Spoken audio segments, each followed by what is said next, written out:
My name is Alex Brown. I'm a local resident in Metuchen, and I'm vice president of the New Jersey Electric Auto Association. And I've been doing this for a long time. I've had an EV for 11 years.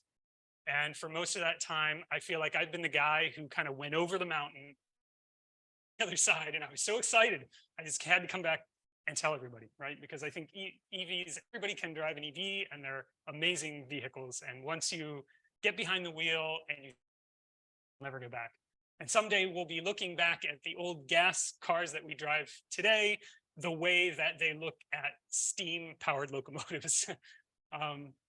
So you already met Najia, also here today, although they're not in the room. We have Stan, Anthony, and Andy from the New Jersey Electric Vehicle Association. We have a car show outside after the presentation, and we'll all be there to answer questions that you have. Also, Jason Kaplan, who's president of the Delaware Valley Tesla Owners Club, is here if you have specific questions about Teslas. And Greg Ingracia, who is a local Rivian owner and also an insurance agent. So if you have questions about insuring an electric vehicle, he'll be around to answer those questions as well. All right, so we're going to start off talking about the impact that driving an internal combustion engine vehicle has. And then we're going to talk about how fun EVs are to drive and charging and maintenance and fuel savings, managing range anxiety and planning trips. And then we get into the really hard stuff, the EV incentives in here in New Jersey and nationally, and how to get an EV, because availability isn't that great right now, and what keeps people from adopting EVs. All right, so we all know driving has a huge impact on our environment. This graph should be familiar to most of you. This is the hockey stick graph that Al Gore was presenting.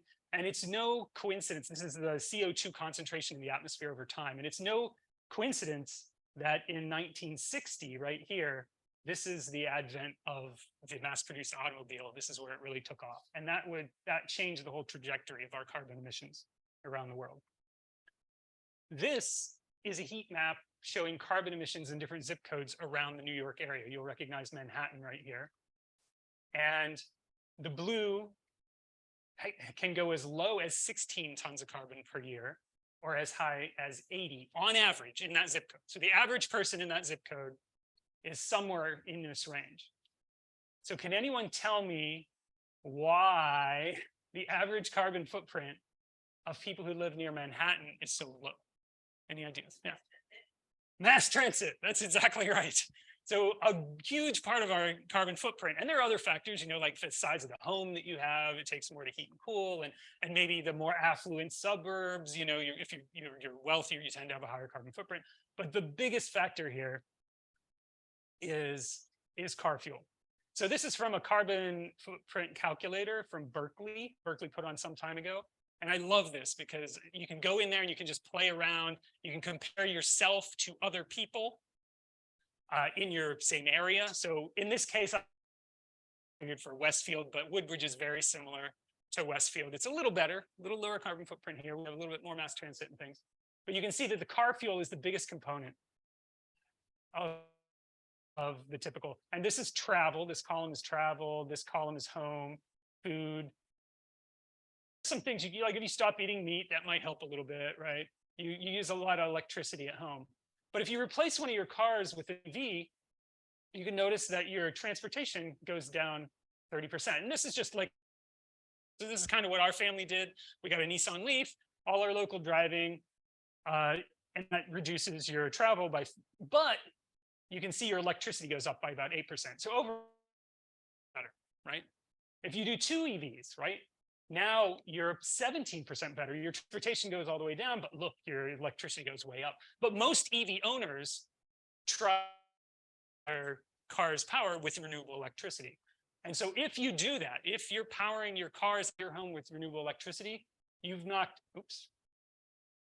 a third off your carbon footprint. And there's nothing else you can do that's going to knock a third of your carbon footprint off. That's a car and paying a few cents more per kilowatt hour. There are a lot of good options now for renewable energy other than solar.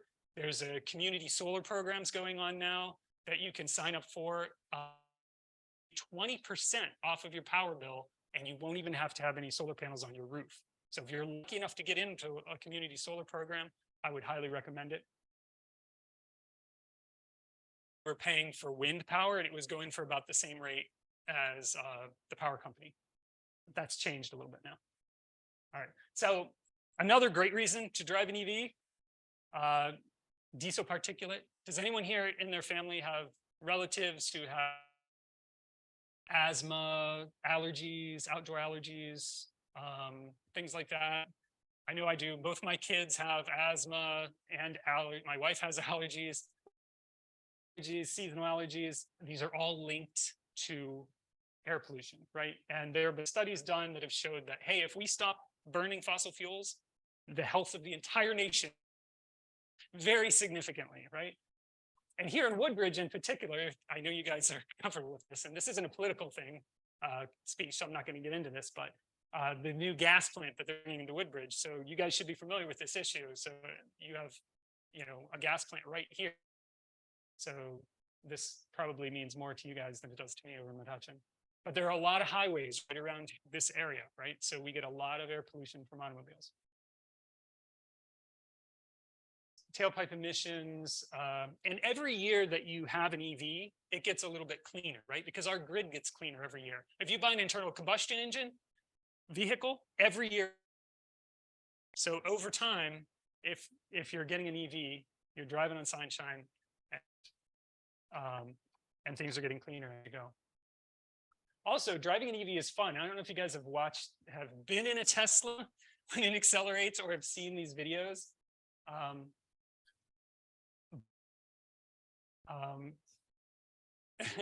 don't know if people online can't hear this, but you can tell from their expressions, right? So I don't know about other, necessarily speak for all of them, but I know for me, when I was shopping for a car, I knew I wanted something that was efficient. But when I test drove the Nissan Leaf and I was comparing it to a Prius, it knocked the Prius's socks off. If you're under 40 miles per hour, even on something like it's no Tesla, right?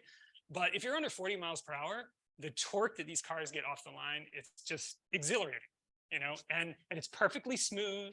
It's perfectly quiet. Manufacturers for years spent billions of dollars trying to engineer their cars to have a BMW or a Porsche, right? To get that low center of gravity in those cars. If you buy an EV, you get that out of the box. The batteries are under the floor. You can't get a lower center of gravity. They corner excellently. And it's not like driving a little, even though the cars seem like they're lighter, have carbon fiber components and things that make the outside lighter, the batteries are very heavy in these cars. So even if you're driving something like a Chevy Bolt or a Nissan Leaf, it's not going to feel like a small economy car. You're not going to feel every little bump in the road. It's much more substantial. And because of that, they're also safer.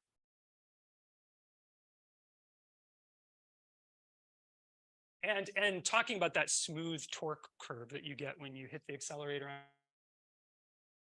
Gas cars, you have to hit like that peak for each gear, right? So you kind of get the boost for each gear, and then the car has to shift into the next gear. So it doesn't have the same kind of a smooth torque. All right, so now we'll talk a little bit about the different types of EVs. As I mentioned, I've had a Nissan Leaf for 11 years now. I'm still driving it. It's a great car. We also had a Chevy Volt for 5 years, and the Chevy Volt is called a plug-in hybrid, right? And these cars have a battery and they have some range. That battery gives it some range. Gas engine just kicks in. So the advantage here is you don't have to worry about charging infrastructure when you're on the road or anything like that. And with the Chevy Volt, when we were driving 50 miles of electric range, so for us, we rarely ever went out 50 miles unless we were going on a trip, right? And so most of our driving was electric and on those ICE components in the car, the combustion engine. All right, so where do I charge your EV, right? So when you get, most people, if you have a home or it's like a garage, someplace that you can install a charger, charge that EV, you're 90% of your charging is going to be at home. And this is the thing people don't get. They think, well, there are stations around. How am I going to get around? What do I do if I'm somewhere and I run out, right?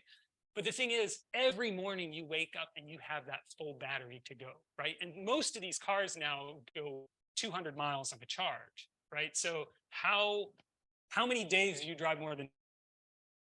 So the vast majority of your charging is just going to be at home, and that's where you want it to be because it's cheaper there, right?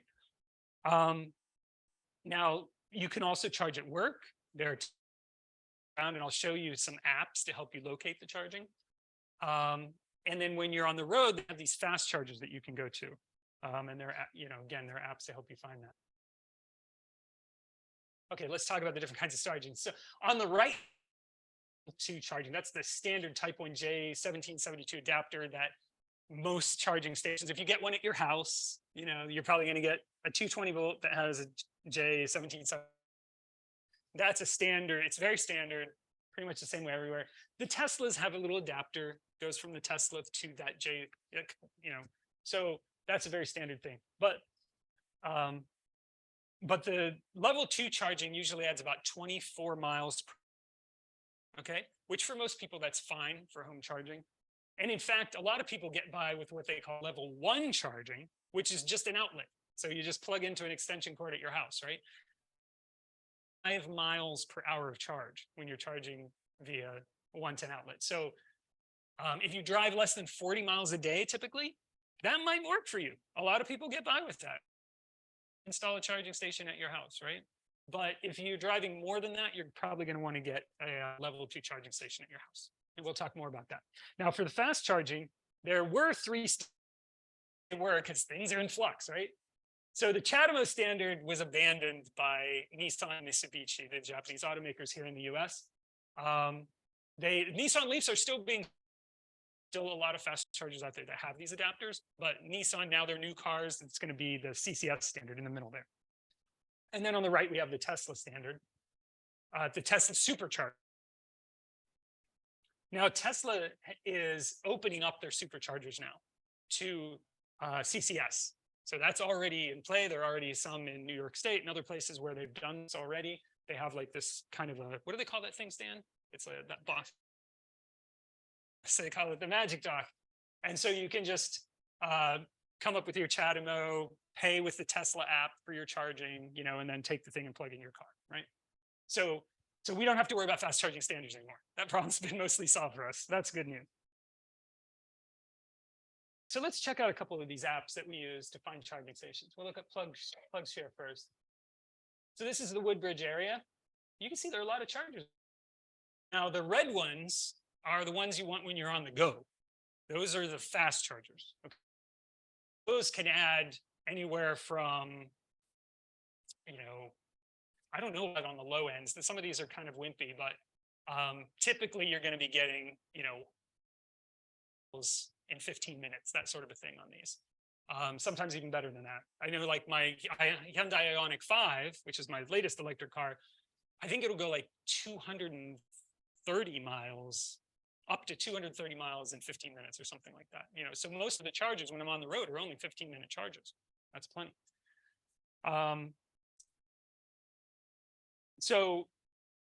Where are some of these? So the Menlo Park Mall has, it both has superchargers and CHAdeMO chargers, or I'm sorry, CCS chargers. The others, we've got the Raritan Center. Not a huge fan of that one. But Woodbridge also has the Volta chargers. Those are the level 2 chargers. They make, I don't know if you've seen them over there at Woodbridge Mall, but they have like the big ads that they're showing, and that's free. You can just go up there and just plug in and start charging if it's open. There's usually somebody there plugged in when I get there. And then and so this is a handy app. If you're just going to be somewhere, you're going to go to a hotel, you're going to be staying somewhere, it's just good to know your area and where the chargers are at. The opportunity charging is what they call that. But if you're going on a road trip, the better one to use is this is also a great app if you're comparing different cars, because this will reveal if a car has a slower charging time. So it's a great way to compare vehicles.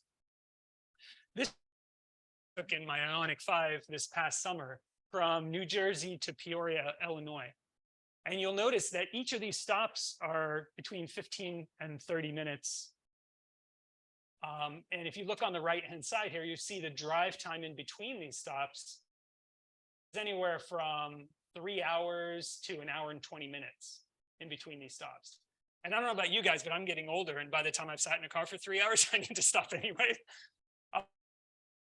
So I think we've reached this phase where, and Teslas have been like this for a while. Jason over here can tell you that. He's been driving a Tesla for a while. I mean, they've had these superchargers for a while with similar chargers, but now it's kind of opened up to the whole market. So, but as I mentioned, not all of these cars are created equally. So if you can come in here and you can change which car you want to look at, trip that you make every year. That's kind of your definitive trip that you want to make sure it will do, right? And you plug it in here, and then you can select different cars. You can say, let me compare the Ioniq 5 to a Tesla. Right? Let me compare it to Ford Mustang Mach-E, right? Because they're all going to have different experiences, and you want to know what to expect when you're going on long trips. All right, let's go back to our slides.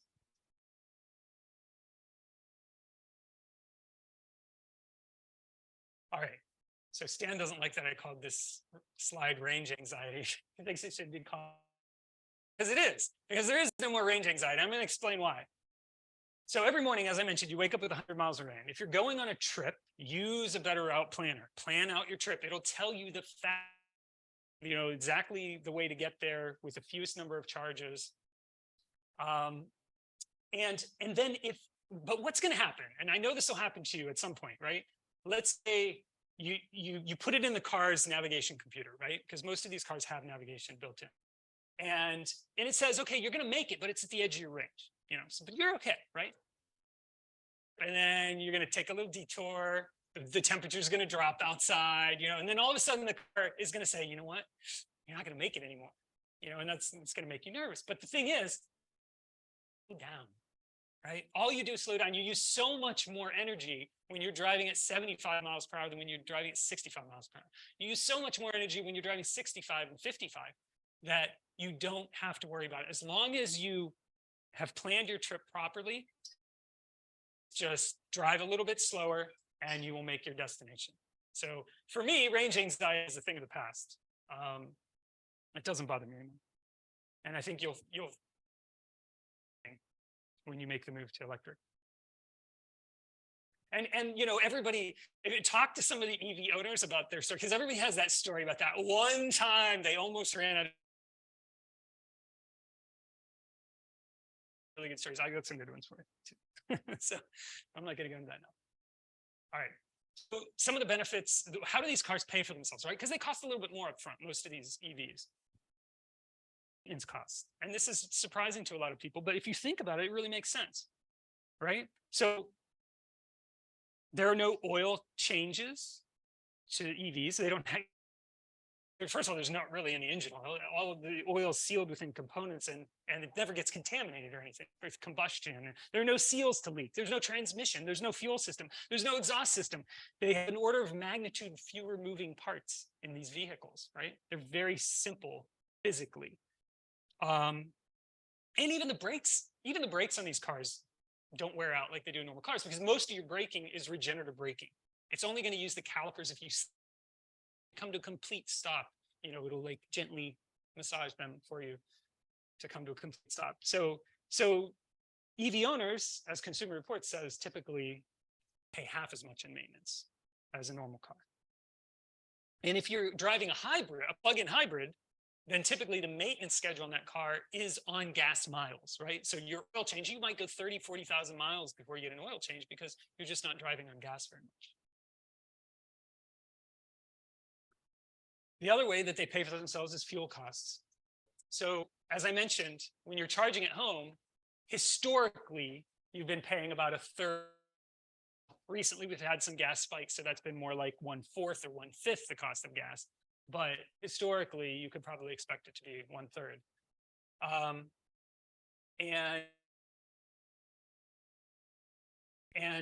But if you're charging at public infrastructure, you're not going to save as much, right? So sometimes those level 2 chargers that you pay for, sometimes they'll charge you almost as much as gas, and it varies a lot, right? And if you're using the fast chargers along the highway, they've got to make up all that money that they spent to install the fast chargers, right? And all of the peak rates that they're paying the utility for power and things. So yes, you are going to be paying almost as much as gas when you're taking long trips. Now, a lot of the manufacturers will just throw in some free fast charging. I got like 2 years of free fast charging with my Ioniq 5, so I haven't even paid yet of any. And they, so if you're somebody who drives a lot on the road, you can, those monthly plans will help bring those down.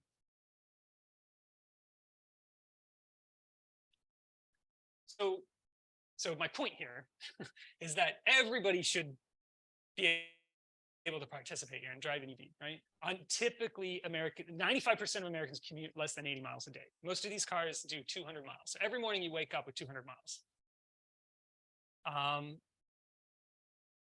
And there are plenty of charging stations now. It's not just the Tesla supercharging network anymore. The Volkswagen settlement money was used to install this Electrify America network, which has really good fast chargers, and they're all across the US now. So you can go, with exception of, last time I checked, West Virginia and like Montana or something like that, it's pretty good coverage. All right, so now we're getting into the hard part. So current EV incentives in New Jersey. So there are tons of stuff we're going to talk about. First of all, there's no sales tax for battery electric vehicles. There's no registration surcharge. There's a discount on tolls via Easy Pass, so you can sign up for the green program.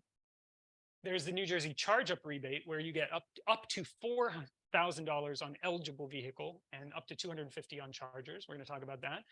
There are grants from the Department of Environmental Protection to install EV chargers in condos and apartments. There's PSE&G incentives for make ready. And then the federal incentives. These are the big ones. So there's that $7,500 tax credit, and we're going to talk about that. The rules there have gotten a lot more complicated. All right, so I call this part of the presentation the graduate level course. You just graduated from EV 101, now we're in EV 501. So I hope you're all taking notes, because there will be a quiz at the end. All right, so it used to be that the federal tax credit was, they gave like 200,000 vehicles per manufacturer. Okay, and so when they ran out, they ran out. So Tesla and GM had both run out of that. But then they passed the Inflation Reduction Act. So they said, okay, well, forget about that. That doesn't matter anymore, right? So now we have a new set of rules and limitations to get that tax credit. The first one is it has to be assembled in North America. That took in effect last fall, okay? And so 30% of the EVs were just not eligible for that right out of the box. Then we have an income cap, which is 150. This is like this is a tax credit on your taxes, right? So your taxable income has to be 150 or less for single filers and 300 for joint filers. And head of household, I don't remember, it's something different. Price caps. There are also price caps. Sedans have to be less than 55, and SUVs and pickups less than 80. This isn't too bad right now. Most of the vehicles apply here. Just some of the luxury models don't apply. And then this is the real killers here, these last two. So half of the tax credits available if 40% of the car's battery minerals are sourced from the US or free trade countries. And half of the tax credits available, the other half is available if 50% of the battery components are from the US or free trade agreement countries, right? And they have not started implementing this. So the problem with this is it's so complicated for the manufacturers to comply and for the regulators to regulate, that the regulators said, okay, this isn't gonna take effect until the March guidance comes out. The March guidance came out last week, March 31st, I believe. So now we know what the plan is. The plan is they're going to do both of these, right? So the manufacturers will have to track this, and they're going to come up with a system. But we have until April 18th before this takes effect. So if you can manage to get a car before April 18th that's assembled in North America and meets these income, you meet the income requirements and you meet the price cap, that's a great deal for you, right? So act quick if you want to take advantage of that. Afterwards, it might be a little bit more difficult because I'm expecting that a lot of the cars won't qualify. All right, so there's not a fire alarm here or anything. This is just somebody's cell phone going off. All right, so that's the Inflation Reduction. Oh, but there's this huge loophole in the law. It's called the lease loophole, right? So commercial leasing doesn't have any of those requirements, right? So what the companies can do is they can lease you the vehicle, claim the tax credit themselves, right? And then pass that savings on to you. And some of the manufacturers are doing that, right? So Hyundai, Mercedes-Benz, Volkswagen, Chrysler, Jeep, Volvo, these guys are all now offering the, they're claiming those tax credits, and then they're passing on some of that to you, right? Don't expect all of it. I kind of feel like maybe this legislation was written by somebody in the finance industry. I'm not really sure about that, but it seems like they're going to definitely be making out, because leasing is going to become a lot popular for EVs, I predict. And additionally, many are offering this buyout option with about $1,000 cut. So I've heard people post about this on the internet and stuff. I haven't met any of them, but where, for example, the company will give them a lease, right? And then they'll give them a lease. The lease will have a buyout penalty of like $1,000. And then all they do is they just pay off the lease immediately. So you sign the lease, and then you immediately pay off the lease. And they keep $1,000 for their trouble, and you get $6,500 tax, off the car. So hopefully it's going to be more popular. That'll help get more EVs out there on the road. This is just a little flow chart that shows that whole process. It's really hard to read, so I'm not going to go through it again. But this information is all out there on the internet. If you search Inflation Reduction Act, blah, blah, blah. All right, so also there's a used car rebate, which started at the beginning of the year. It's $4,000. The car has to be sold for less than $25,000, and the income requirements are much more stringent. Okay, so I think they're really targeting people who are lower income with this. So like a single filer, for example, it goes way down to 75,000. So you have to be less than 75,000 taxable income to claim this used vehicle tax credit, 4,000. Just a comment. Yes. So on the one hand, I feel like the government just sends a very big signal, right? Right. On the one hand, they're trying to promote EV adoption, build up infrastructure, but as time goes on, there's more guidance that's issued. All see just becomes more and more stringent. There's just so many different parameters. You truly need CPA deal like that, where you all ins and outs, and just make sure that you don't pull the trigger prematurely to qualify.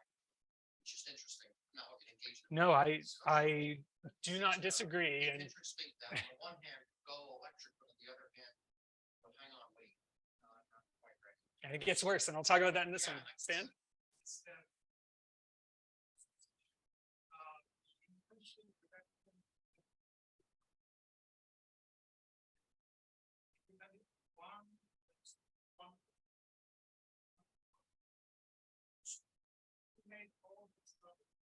Yeah. So for people online, Stan is talking about how Mansion is the reason why it's so complicated. I'm not sure they can hear you. That's why it's for the people online. Mining interest, coal. He's West Virginia, so no, it's true. It's a very open secret. Yeah. And this is another one that really got my angst. The New Jersey point of sale rebate program. So this one is a New Jersey program, and you don't have to wait for your tax return, which is good. And here are some example of vehicles that qualify for those different ranges. This is the primary criteria here is the price of the vehicle, right? So if the vehicle is less than 45, you get the full 4,000. If it's between 45 and 55, then you only get 2,000. If it's more than that, you don't get anything. So that part's very simple, right? And so, for example, the Model 3, the Hyundai Kona, that they're less than 45, and the Bolt, they would all qualify for that. The Model Y just barely. If you get like the bare bottoms Model Y, you'll scrape by under 55 there. The Ioniq 5, same thing, and the Nissan Ariya. So a lot of them are just, in fact, some of them, they changed their pricing just so they could get under this 55 limit here. But yeah. Yes, they're stackable. They're stackable, absolutely. And that's what's so great. And you'll see how that really, like in the case of something like the Bolt, it's phenomenal. You won't believe the value that is.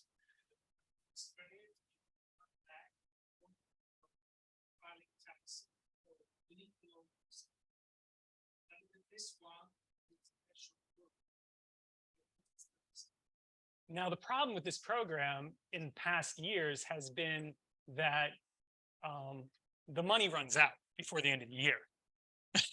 So the reason why this is so incredibly frustrating for people who are buying is there's really not much availability in the market right now. You have to order a car. So you're ordering a car, taking a bet. You don't know when your car's coming in, right? They don't promise you a delivery date. So is your car going to come in right after they run out of money here? Or is it going to come out after they start the next year's iteration? Or is it going to get there before they run out? You don't know. So there's all this uncertainty.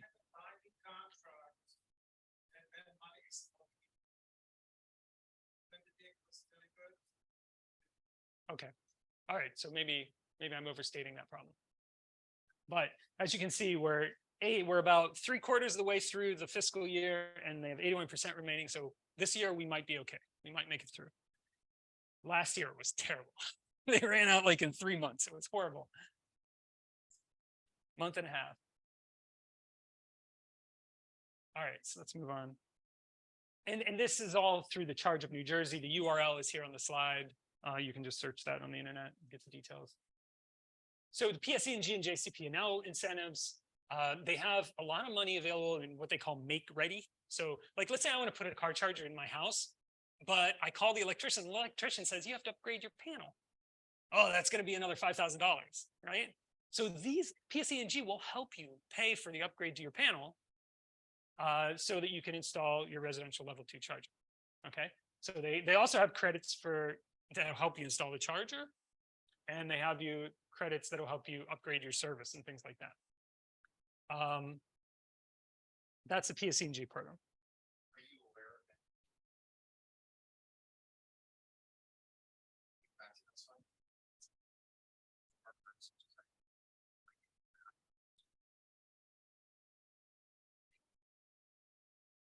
that? I don't know. I don't think they look at. That's a fairly generous credit. Yeah, do you want to?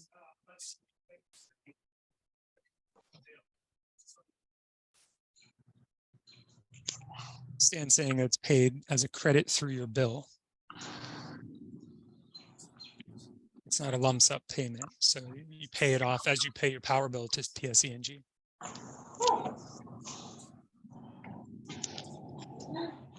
While you're up, can you do it? Can you grab my Sure. It doesn't have to- And he's saying for solar systems, because it takes a long time to pay off, you can request a lump sum, and they'll help you out. Okay. Also, we have the New Jersey residential charger rebates. This is a post-purchase incentive of $250.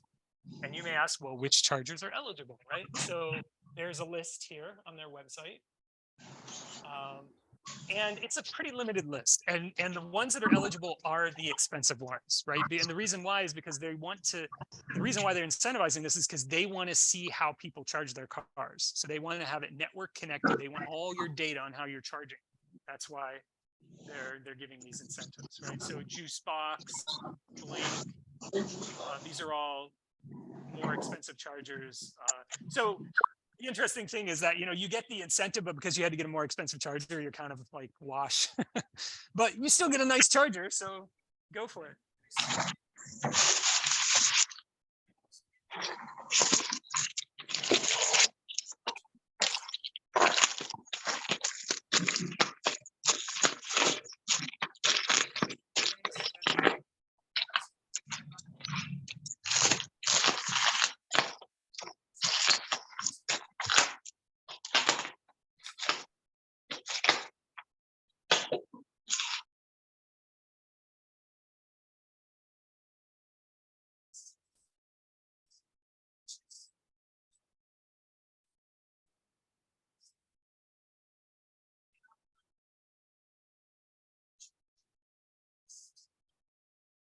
I'm actually going to ask Stan to come up here because nobody can hear him.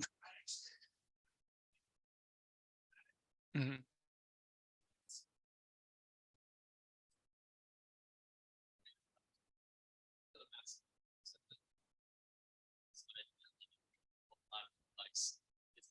Series. Utility side will tell you either juice box or charge point. This one, charge point doesn't make that much sense. So juice box it is. Box it is. Okay, it's a nice charger. I'm not that upset. Now, to your point, Stan, a lot of new vehicles are actually not coming with anything, especially Mercedes. Right? There's a back order right now across much of the industry on level one. There's nothing. You buy a new Tesla, it doesn't come with anything. So God forbid if you bought a You pay $230. I mean, you could buy whatever you want, but in the old days, at least they give you a 120 Right, years yeah. cable, which will kind of like suffice to get you home. But now, You don't get some of anything. the manufacturers frankly just went zero, right? So you gotta be cautious. So my suggestion to you is always, once you sign up the dotted line, go call the electrician. They get it ready before you get it home. Right, or at least order that 110 one off of Amazon, right? So you have something. The 220, yeah. End of the day, good news is we need to make for the incentive and this and then on the pocket.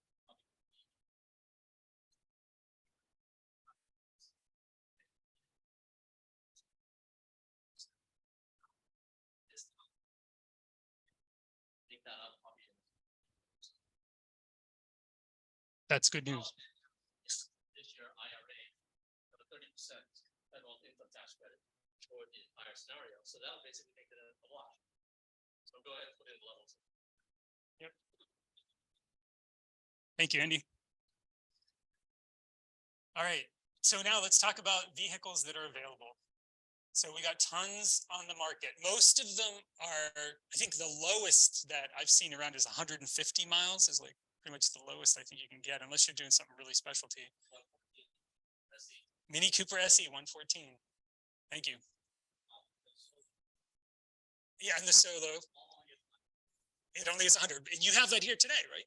Yeah, so we'll check that out. It's very unique. Yeah, it's gonna go on. All right. All right, so let's check out some of the models in Plugstar. Now we have some handouts for you guys that have all the models that are available today. So you guys can go through them. If you have any questions about any of them, let me know. But here's some, this site is excellent. It gives kind of the after incentives prices on these. Let me go ahead and change this over to cash here. Right? So as you can see, Chevy Bolts are a steal right now. And it's because of the stacking rebates and the fact that they really don't cost that much up front. They're hard to find right now. And I don't know what's going to happen after April 18th with them. Chances are they're not going to qualify for the full 7,500, but they're still going to be a good deal, even if they don't. And the Nissan Leaf. So now these cars here, these two cars, and there are others in this that I would put in this category, like, oh, I'm sorry, I clicked on something here. I would say that these are good regional cars, right? These are not the cars that you're going to drive across country in. The Kona I would also put in that class because they don't charge fast enough on the fast chargers, right? So if you're driving between like DC and Boston, you know, kind of in this area, it's not going to be really inconvenient because maybe you have to stop once, you know, maybe, or you have to stop at your destination, right? 200, these are like generally 250-mile cars, right? But they do charge slower on the fast chargers, so you need to be aware of that.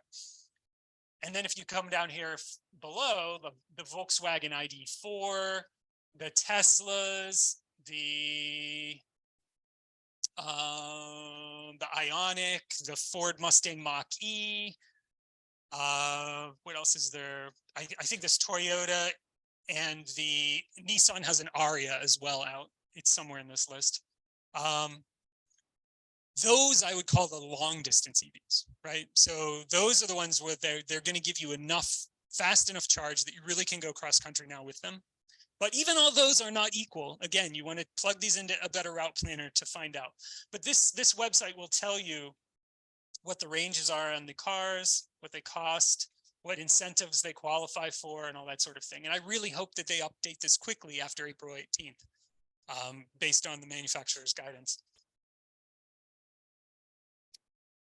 So here you can see 252 electric miles. If you click here on price and incentives, it'll show you what incentives they qualify for. Okay.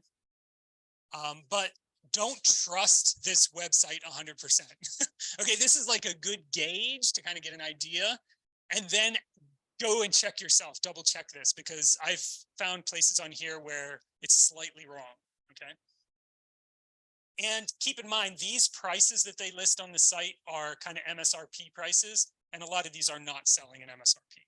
So like, for example, a Chevy Bolt, you're not going to walk away from a dealer paying $13,000. You know, that's probably not going to happen. It's going to be at least 18, you know, they're going to have like $5,000 markups in a lot of these cars, right? And they can do that because they're in demand. But other manufacturers have lines. So, and each manufacturer does this a little bit different. And I don't see Anthony here. I wanted him to help answer this. But like, for example, if you are buying a Volkswagen, you sign up on the Volkswagen website, right? And they kind of, I don't know if you pick, they assign you a dealer or whatever, but they're kind of responsible for sending the car to the dealer and that sort of thing. If you're buying a Chevy, you go to the Chevy dealer and you sign up with the Chevy dealer, right, and get in the line. Andy, pardon? Okay, same thing with Volkswagen. Okay, all right. So, but each of the manufacturers are a little bit different in how they do these lines, and the availability is different for them as well, right? Yes, Andy.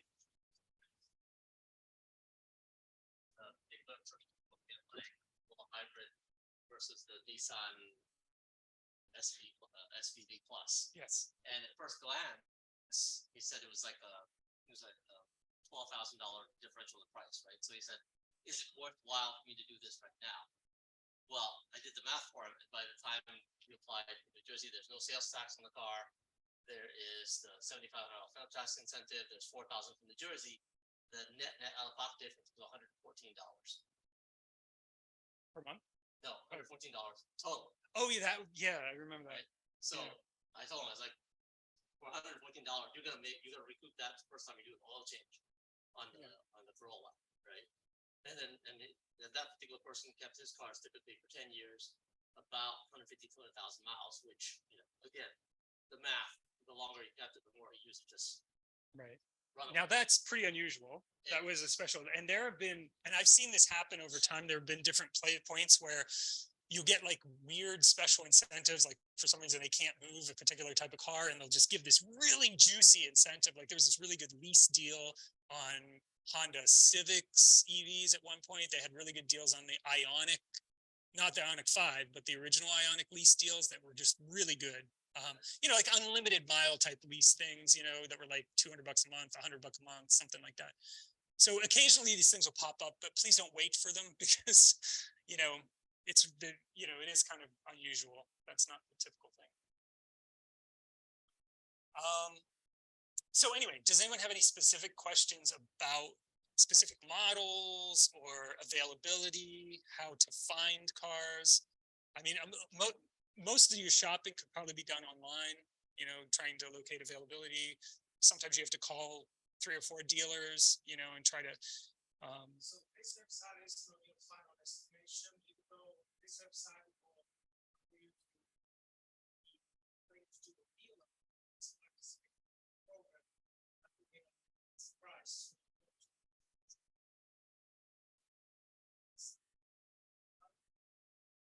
Yeah. And then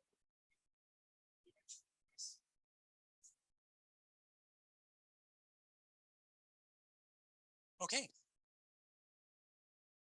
Let's go back to our presentation. We're getting close to the end here.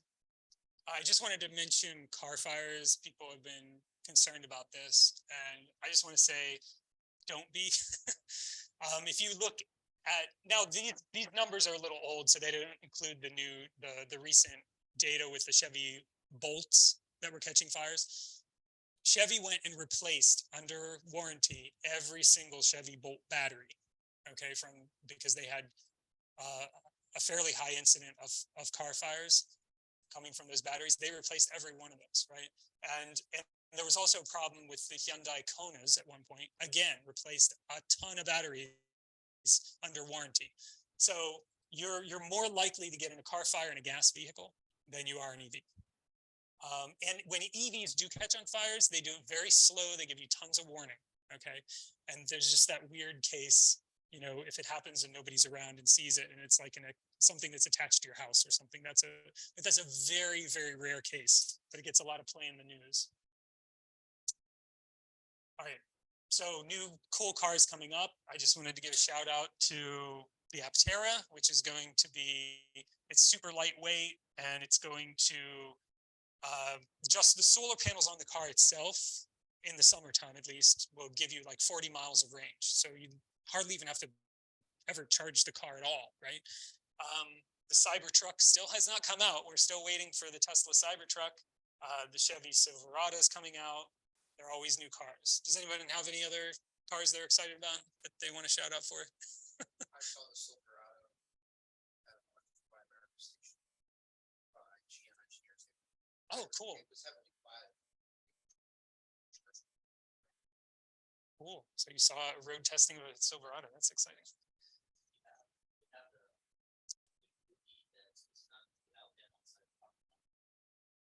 Oh, the EQE vent is outside and that's not been released to the public yet. So we'll be one of the first people to see that, right?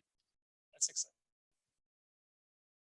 All right, so now questions and answers.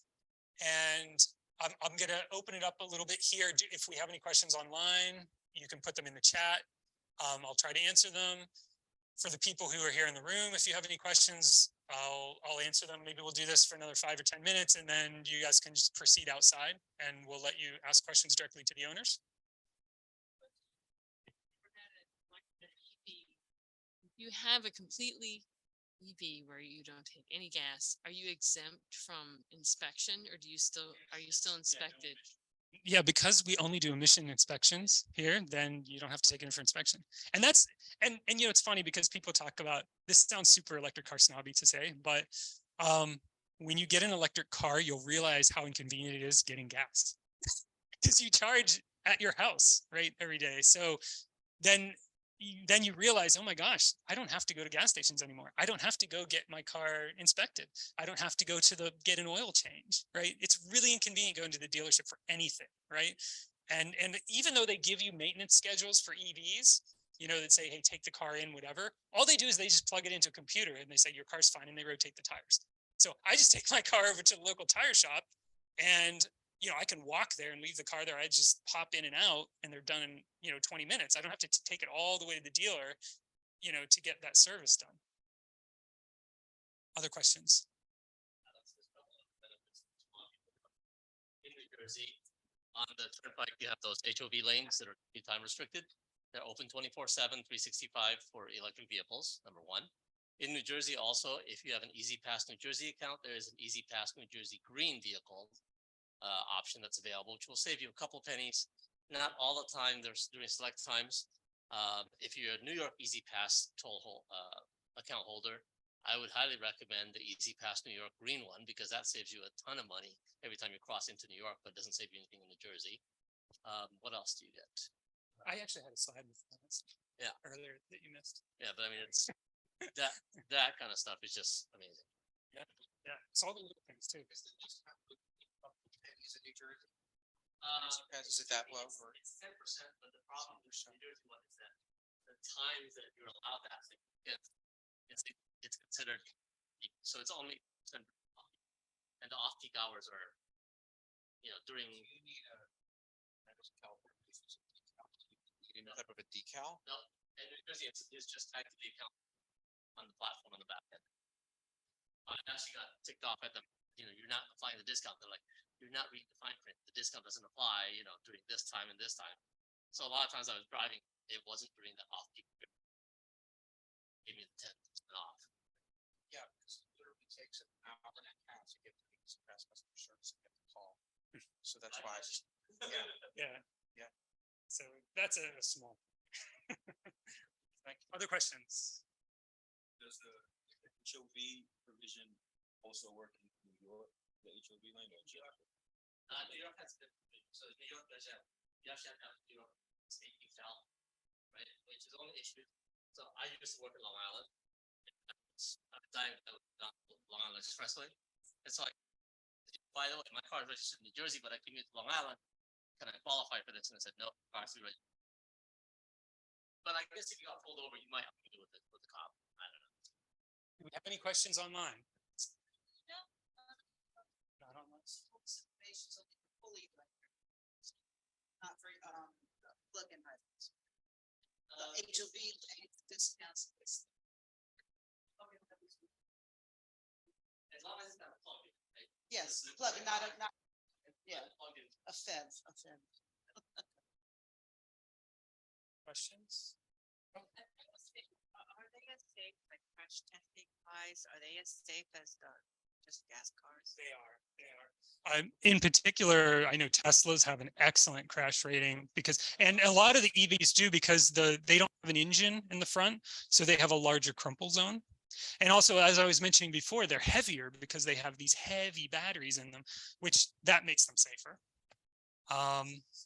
Now there are exceptions, of course. You know, when the Aptera comes out, it's a small, probably not going to be as safe in larger cars, but we don't really know yet.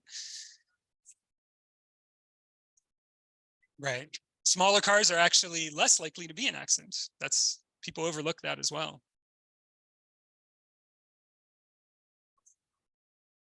Rebates for installing the ready now and potentially upgrading the service. Do you only qualify for those rebates if you hire a contractor to do those upgrades? Yes. Because in New Jersey, you can do your own. I know. In Metuchen, I installed my own charger myself because in Metuchen we can pull our own permits, and I did the work myself, so I missed out on a lot of that kind of stuff. But it was so easy in my case. You do need a permit, yes.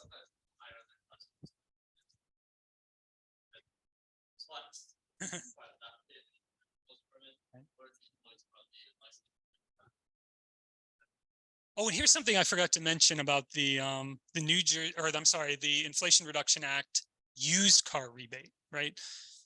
I believe, don't think that you're going to go out and buy a used EV for your kid, you know, who meets the income requirements, because you cannot claim it for someone who's a dependent. You know, so if you're claiming them as a tax dependent, as a dependent on your tax return, then they're not going to qualify for purchasing that. So other questions? All right, I don't see any questions. So let's get out of this dungeon and go out into the beautiful new weather outside here in New Jersey. So for people online, thank you for coming. And we will follow this up with an email with some links and things for you. All right, thanks.